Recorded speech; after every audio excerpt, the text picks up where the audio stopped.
Hey everybody, how's it going? Today we're going to be going over the CURT T-connector trailer wiring harness here on our 2015 Ford Transit T150.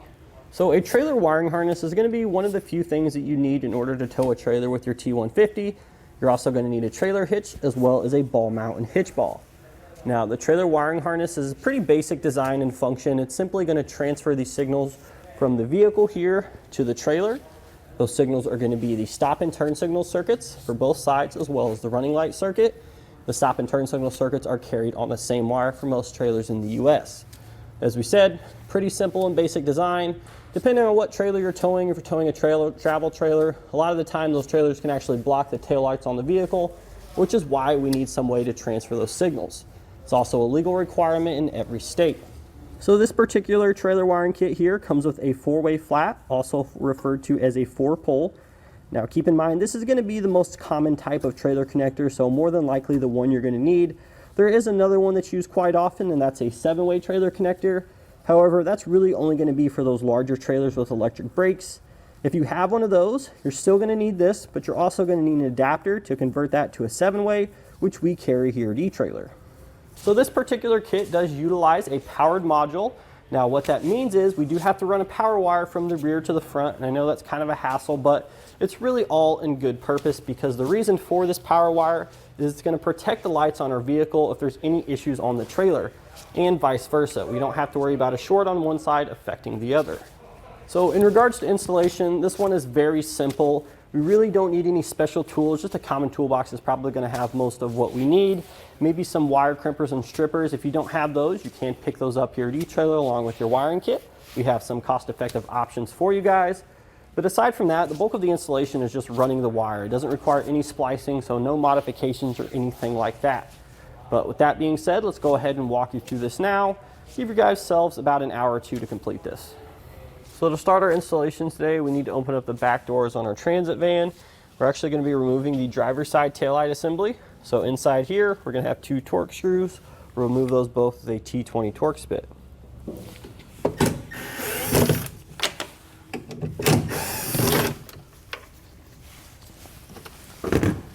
Once we get those both out, we should be able to pull the taillight assembly out away from the vehicle. I'm going to jump on the other side there though, so we have a little bit more room.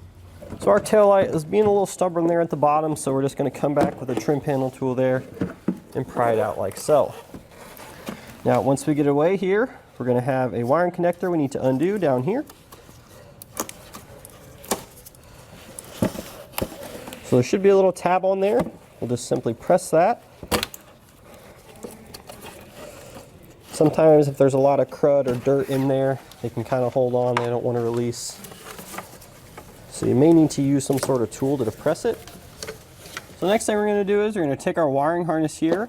We're going to be grabbing the 2 connectors that have the yellow wire. So we're going to be passing these from the inside to the outside here in the taillight pocket. So in order to do that, we need to cut a slit in this grommet. Now this customer already has something running to the outside of the vehicle. I'm not sure what that is, but he already has the grommet cut. So we're just going to go ahead and expand that cut a little bit longer. That way we can get our connectors out. That should be good, but what I'm going to do now is there's going to be a pocket right inside here. We'll just reach around and push the connectors out through the grommet. The grommet may pop out, that's totally fine. Got one through here, try to pull the other one. It looks like the grommet's just going to come out, so that's fine. Now we got the other one out there. I'm going to go ahead and reseat the grommet here. And what I'm going to do is I'm going to take the factory connector, I'm going to plug it in. Should only go in one way to our harness. Make sure that's seated good. And this other end here is going to plug back into our taillight. So don't mind that red wire there, but we'll just go ahead and plug in our connections like that. And now we're just going to re-secure the taillight. We're going to mount our converter box. So we're going to take the double-sided pad that comes in your kit here. There we go. We're going to apply it to the back of the converter box, just like so. Make sure you get good adhesion. Then we're going to peel off the other side, just like that. And there's going to be a nice flat surface directly back from this opening here, and that's where we're going to stick it to. hold it there for a few seconds, make sure it stays on there. So the next thing we need to do is we're going to take this green wire coming from our converter there.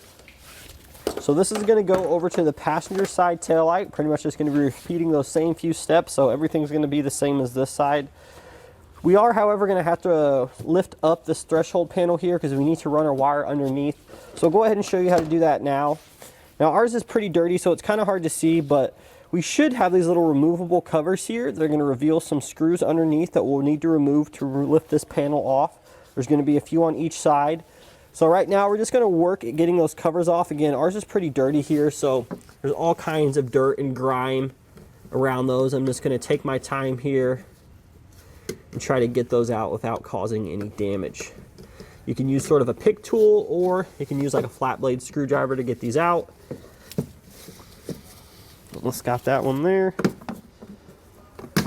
There we go. I got that one out. We have a screw in there. We're going to need a 6mm socket to remove that. So we got this one out. Now we're going to have 3 more, 1 on this side and 2 on the other side in the same spots. So I've got the 2 out on each side, and I wasn't able to see this one earlier because it's so dirty, but we do have one here in the center as well need to remove. So it looks like there's a total of 5.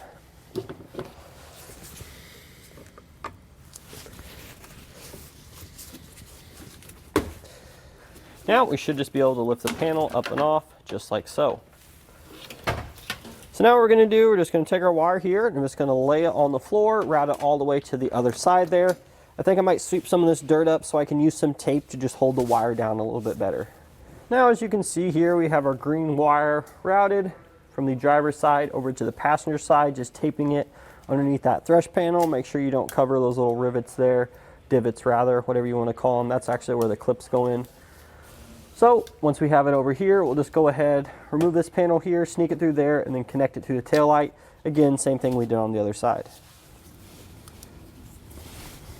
Now we've got everything connected to the passenger side, we're just going to go ahead and reinstall our threshold panel.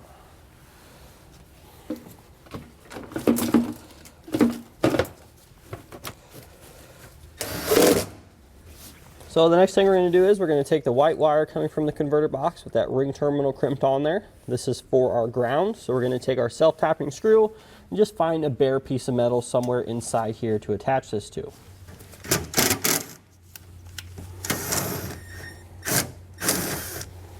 So the next thing we're going to do, we're going to take our 4-way here. We're actually just going to drop this down in this little passage there. Try to route it as clear as the other wires as we can.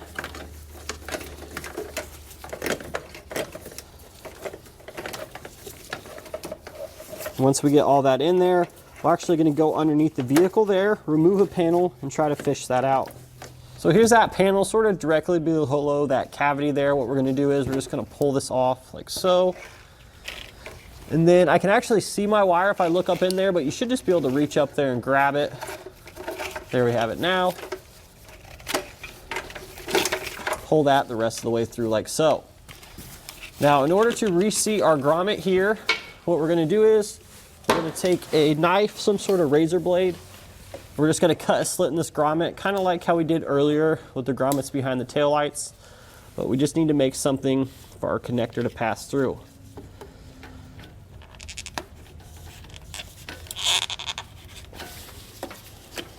Now that we got that wire pulled through, we can just simply reseat the grommet. Now we'll take this connector here and we'll just simply route it over to where we have the receiver tube of our trailer hitch.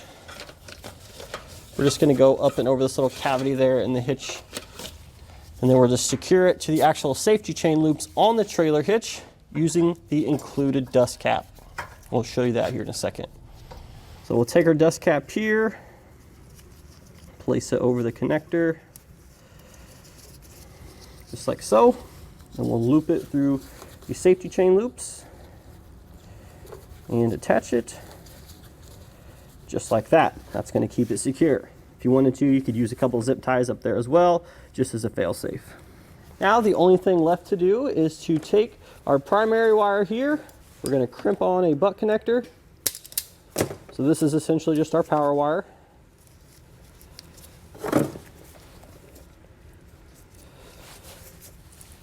Attach the other end to the black wire coming from the converter box. And then we'll take the other end of this power wire and route it up to the battery, which is located underneath the driver's seat. So we'll go ahead and get that routed and I'll show you how we did it.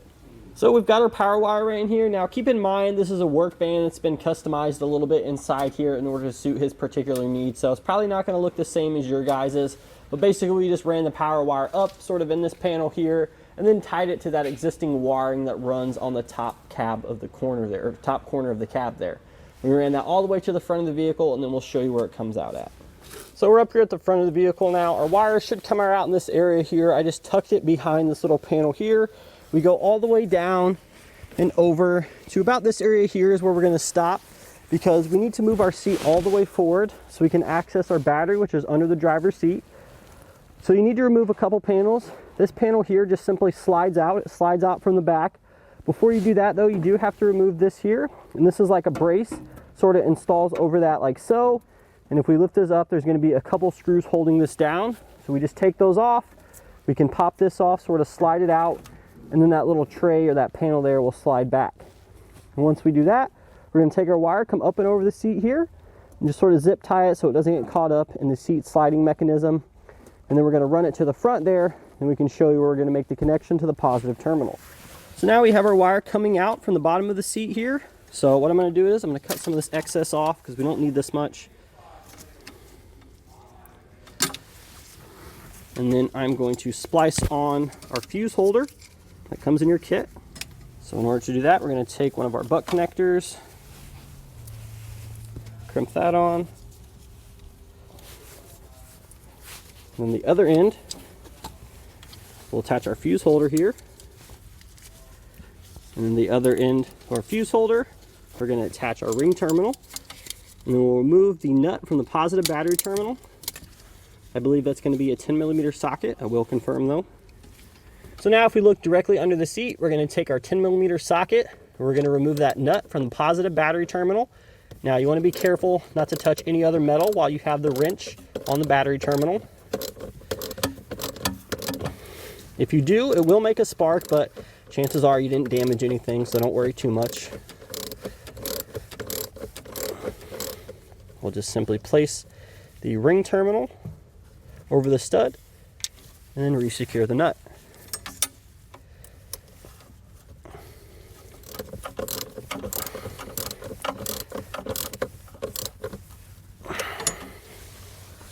And then obviously don't forget to re-secure the panels that were removed to access the battery.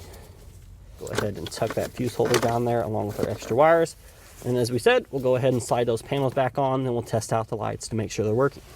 So we're just using a little plug-in tester here. You guys can certainly just plug your trailer in as well.